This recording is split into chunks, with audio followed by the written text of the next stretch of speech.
Hi friends, welcome to our channel. ఏదో topic వచ్చేసి కార్తీక స్నానం ఎలా చేయాలి, ఏ సమయంలో చేస్తే ఫలితం ఉంటుంది, నెల రోజులు స్నానం చేయలేని వారు ఈ విధంగా చేస్తే కోటి జన్మల పుణ్యం. శ్రీమాత్రే నమః. అందరికీ నమస్కారం.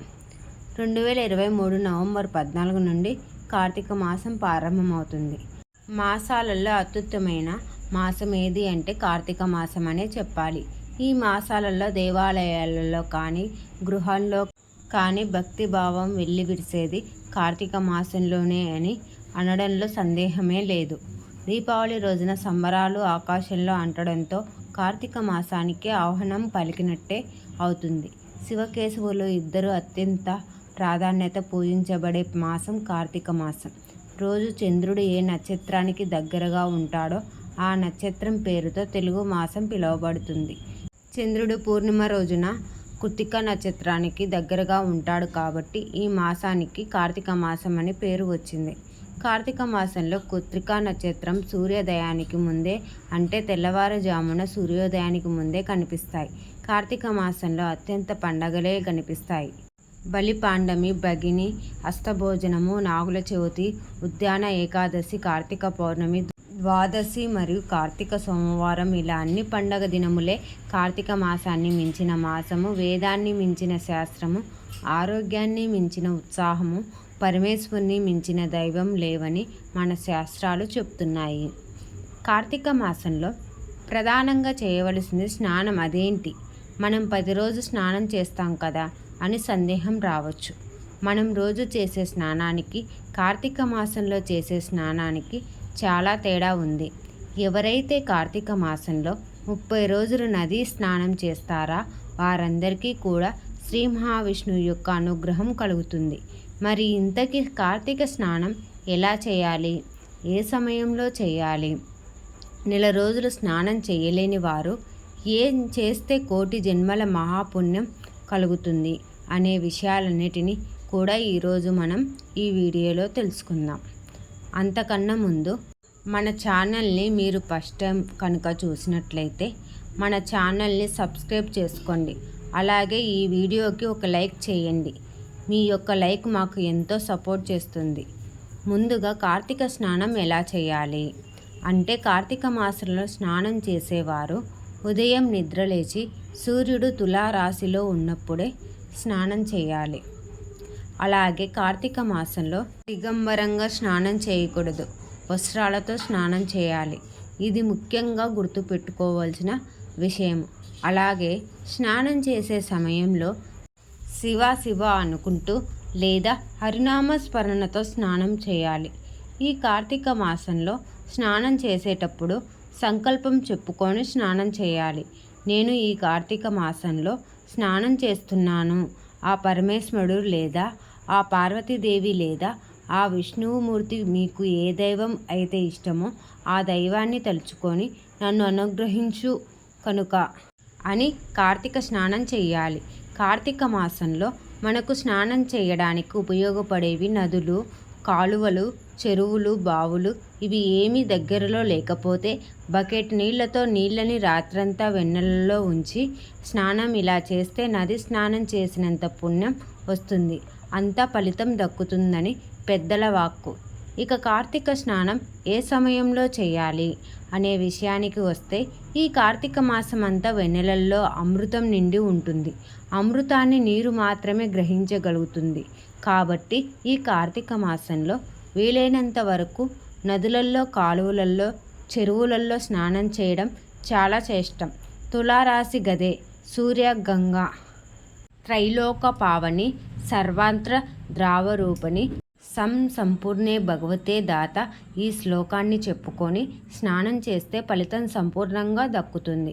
అలాగే ఈ కార్తీక స్నానాన్ని ఉదయం 4:30 నుండి 5:30 లోపు చేస్తే తులారాశిలో చేసినట్టు అవుతుంది. కనుక ఈ సమయంలో కార్తీక స్నానం చేయండి. లేదా పంచాంగం చూసి తులారాశి ఏ సమయం వరకు ఉంటుందో ఆ సమయంలో స్నానం ముగించండి. సాధారణంగా 4:30 నుండి 5:30 మధ్యలో తులారాశి సమయం ఉంటుంది కనుక ఈ సమయంలోపు స్నానం చేస్తే సరిపోతుంది. ఇక ఈ కార్తీక స్నానాన్ని చల్లని నీటితోనే చేయాలి, వేడి నీటితో చేయకూడదు. ఆరోగ్యం సరిగ్గా లేనివారు గోరువెచ్చని స్నానం చేయవచ్చు. ఆరోగ్యంగా ఉన్నవారు మాత్రం వేడి నీటితో స్నానం చేయవద్దు.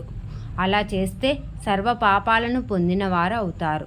కాబట్టి ఆరోగ్యంగా ఉన్నవారు ఎట్టి పరిస్థితుల్లో కూడా ఈ కార్తీక మాసంలో వేడి నీటితో స్నానం చేయకండి. చల్లటి నీటి స్నానం అన్ని విధాలా మంచిది. కార్తీక మాసంలో కావేరీ నదిలో స్నానం చేసిన వారికి సర్వభోగాలు అఖండ పుణ్యము కలుగుతుందని స్కంద పురాణం చెప్తుంది. ఎవరైతే ఈ కార్తీక మాసంలో కావేరీ నదిలో స్నానం చేసి శ్రీరంగని దర్శిస్తారో వారికి వైకుంఠ ప్రాప్తి కలుగుతుందని శివపురాణం చెబుతుంది. కార్తీక మాసంలో నెల రోజులు స్నానం చేయలేని వారు ప్రధానంగా ఈ నెలలో వచ్చే అన్ని సోమవారాలలో కార్తీక స్నానం చేయాలి. ఎందుకంటే కార్తీక మాసానికి సోమవారాలు ప్రధానం. సోమవారాలు కుదరని వారు ప్రతి ఆదివారం చేసిన నెల రోజుల స్నానం చేసినంత ఫలితం వస్తుంది అని వేద పండితులు చెప్తున్నారు. ప్రతి ఆదివారం కూడా చేయలేని వారు శుద్ధ పాండమి రోజు, పౌర్ణమి రోజు, కార్తీక అమావాస్య రోజు ఇలా 3 రోజులలో స్నానం చేసినా కూడా కార్తీక మాసం అంతా స్నానం చేసినంత పుణ్యం వస్తుంది. అంటే కార్తీక మాసం 30 రోజులు స్నానం చేయలేని వారు శుద్ధ పాండమి రోజు, పౌర్ణమి రోజు, అమావాస్య రోజు స్నానం చేస్తే నెలంతా ఫలితం వస్తుంది. కోటి జన్మల పుణ్యం కలుగుతుంది. అసలు ఏ రోజు కార్తీక మాసంలో స్నానం చేయడం కుదరని వారు, చెయ్యలేము అనుకునే ప్రతివారు ప్రతిరోజు కార్తీక పురాణం విన్నా చాలు వారికి ఉన్న సమస్త పాపాలు పోయి కోటి జన్మల పుణ్యం వస్తుందని పురాణాలు చెప్తున్నాయి. ఇవేమి చేయలేము అనుకునేవారు ఈ మాసంలో ఒక్క సోమవారం స్నానం చేసిన నెల రోజులు స్నానం చేసినంత పుణ్యఫలం దక్కుతుంది. కనుక మీ వీలును బట్టి, మీ పరిస్థితిని బట్టి, మీ ఆరోగ్య పరిస్థితిని బట్టి అత్యధిక స్నానాలు చేసి తప్పకుండా శుభ ఫలితాలను పొందండి. అసలు కార్తీక స్నానం చేయడం వలన లాభాలు ఏంటి అనే విషయాలను కూడా ఇప్పుడు మనం తెలుసుకుందాం. ఏడాది మొత్తంలో పండుగలు, పూజలు, పునస్కారాలు ఎన్నో చేస్తాము. వినాయక చవితి 1 రోజు, దసరా 9 రోజులు, సంక్రాంతి 3 రోజులు ఇలా జరుపుకుంటాము. కానీ కార్తీక మాసంలో నెల రోజులు కూడా ప్రత్యేకమే. ముఖ్యంగా శివకేశవులకు అత్యంత ప్రీతికరమైన మాసం ఇది. అయితే దైవభక్తి మాత్రమే కాదు, ఈ నెలలో ఆచరించే ప్రతిక్రియ వెనుక ఆరోగ్య రహస్యం ఉంది. ముఖ్యంగా కార్తీక స్నానం ఆరోగ్యానికి ఎంతో మేలు చేస్తుంది. సూర్యుడు ఉదయించకముందే నక్షత్రాలు ఇంకా అక్కడక్కడ మినుకుమంటూ ఉండగానే కార్తీక మాసంలో నది స్నానం ఆచరించాలని చెప్తూ ఉంటారు పెద్దలు. ఏడాది మొత్తం ఇలా చేయడానికి సూర్యోదయానికి ముందే కార్తీక స్నానం చేయడానికి తేడా ఉంది. సహజంగానే కార్తీక మాసం అంటే చలి పుంజుకునే సమయము. జ్యోతిష్య శాస్త్రం ప్రకారము ఈ మాసంలో సూర్యుడు తులారాశిలో ఉంటాడు. సూర్యునికి ఇది నీచ స్థానం. ఈ మాసం ఉష్ణోగ్రత తక్కువగా ఉండే ఈ మాసం మనిషి ఆరోగ్యంపై ప్రభావం చూపుతుంది. జీర్ణశక్తి తగ్గుతుంది, చురుకుదనం తగ్గుతుంది, బద్ధకం పెరుగుతుంది, శరీరంలో నొప్పులు ఎక్కువ అవుతాయి. నరాల బలహీనత ఉన్నవారు చలికి ముడుచుకొని పడుకోవడం వలన ఆ బలహీనతలు ఇంకా పెరుగుతాయి. వీటన్నిటి నుంచి ఉపశమనం కలిగించే ఈ కార్తీక స్నానం ఆరోగ్య రక్షణ కోసమే ఈ నెల రోజులు నియమం పెట్టారు పెద్దలు. కార్తీక మాసంలో తొందరగా నిద్ర లేవటం వలన సహజంగా వచ్చే రోగాల నుండి మనల్ని మనమే కాపాడుకోవచ్చు. సూర్యోదయానికి ముందే స్నానము చేసి దైవం పూజ చేయడంతో బద్ధకం వదిలి రోజంతా ఉత్సాహంగా ఉండడమే కాదు, మానసికంగా ఉల్లాసంగా కూడా ఉంటుంది. అదే కాక ఈ మాసంలో నది స్నానం చేస్తారు. నది స్నానం చేయాలంటే నది వరకు నడవాలి. అది కూడా శరీరానికి వ్యాయామం. ప్రవహించే నదిలో సహజంగా ఉండే ఔషధ గుణాలే కాకుండా నది పరివాహక ప్రదేశాలలో ఉండే మొక్కల ఔషధ గుణాలు కూడా నీటిలో కలుస్తాయి. ఈ నీటిలో స్నానం చేయడం ఆరోగ్యానికి చాలా మంచిది. కార్తీక స్నానం చేసి దీపాలను నదిలో వదిలిన దృశ్యాలు మనసుకు చాలా సంతోషాన్ని ఇస్తాయి. కార్తీక మాసం వచ్చేసరికి వర్షాలు తగ్గిపోతాయి. నదిలో ఉద్రిక్తత తగ్గి అందులో మలినాలన్నీ కూడా అడుక్కి చేరి నిర్మలమైన నీరు ప్రవహిస్తుంది. సమృద్ధిగా మరియు స్వచ్ఛంగా ఉన్న నీటిలో స్నానం చేసేందుకు కార్తీక మాసమే అనువైన సమయము. జ్యోతిష్య శాస్త్రం ప్రకారం నీటి మీద మానవుల మనసు మీద చంద్రుని ప్రభావం అధికంగా ఉంటుంది. చంద్రుడు ఈ మాసంలో అత్యంత శక్తివంతంగా ఉంటాడు. అందుకే ఈ కార్తీక మాసాన్ని కౌముది మాసమని అంటూ ఉంటారు. చంద్రకిరణాలతో ఔషధములతో ఉన్న నీటితో ఉదయాన్నే స్నానం చేయడం వలన అనారోగ్యం సమస్యలు దరిచేరవు. శరీరంలో ప్రవహిస్తున్న ఉష్ణశక్తిని బయటికి పంపడమే స్నానం ప్రధాన ఉద్దేశం. మన శరీరం ఉష్ణశక్తికి కేంద్రంగా ఉంటుంది. ఎప్పటికప్పుడు ఉష్ణశక్తి ఉత్పత్తి అవుతూ ఉంటుంది, బయటకు పోతూ ఉంటుంది. అలా ఎప్పటికప్పుడు ఉష్ణశక్తి బయటకు పోతేనే ఉత్సాహంగా ఉంటాము. ఈ ప్రక్రియను ఎలక్ట్రోమాగ్నెటిక్ యాక్టివిటీ అంటారు. భారతీయులు ఆధ్యాత్మిక జీవన విధానంలో కార్తీక మాసంలో చేసే నది స్నానాలకు ఎంతో ప్రాధాన్యత ఉంది. ఈ మాసంలో నది స్నానం చేసేటప్పుడు కొన్ని నియమాలు కూడా పాటించాలి. అవి ఏమిటి అంటే, రాత్రి ధరించిన వస్త్రాలతో నది స్నానం చేయకూడదు. ఉదయాన్నే లేచి రాత్రి ధరించిన వస్త్రాలు తీసేసి మళ్ళీ శుభ్రమైన వస్త్రాలను ధరించిన తర్వాత స్నానాన్ని ఆచరించాలి.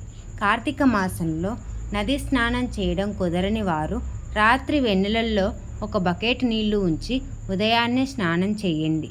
కార్తీక మాసంలో ప్రతిరోజు సూర్యోదయానికి ముందే నదిలో కానీ బావుల వద్ద కానీ స్నానం చేసి కృతికా నక్షత్రాన్ని దర్శించి దీపం వెలిగించి శివుడిని ఆరాధిస్తే చాలా మంచిది. శివుడు అల్ప సంతృప్తుడు. శివలింగానికి కాసిద్ది నీళ్లతో అభిషేకిస్తే చాలు శివుడు ప్రసన్నుడై ఉంటాడు. ఇంటి వద్ద కానీ అవకాశం ఉన్నవారు మాసంలో దేవాలయాల్లో కానీ రుద్రాభిషేకం, మహారుద్రాభిషేకం చేయడం చాలా మంచిది. పగలు ఉపవాసం ఉండి రాత్రి నక్షత్రాలు చూసి శివపూజ చేసిన తర్వాత భోజనం చేయాలి. సత్యనారాయణ స్వామి వ్రతాన్ని చేయడానికి కార్తీక మాసం మించిన సమయం మరొకటి లేదు. అయ్యప్ప స్వామివారి దీక్షను కూడా కార్తీక మాసంలోనే ప్రారంభమవుతాయి. ఇన్ని విశిష్టతలు ఉన్నాయి కాబట్టే కార్తీక మాసం ఎంతో ప్రత్యేకతను సత్కరించుకొని ఉంది. ఈ వీడియో కనుక నచ్చినట్లయితే ప్లీజ్ సపోర్ట్ చేసి చిన్న లైక్ చేయండి, షేర్ చేయండి, సబ్స్క్రైబ్ చేసుకోండి friends. Thank you for watching.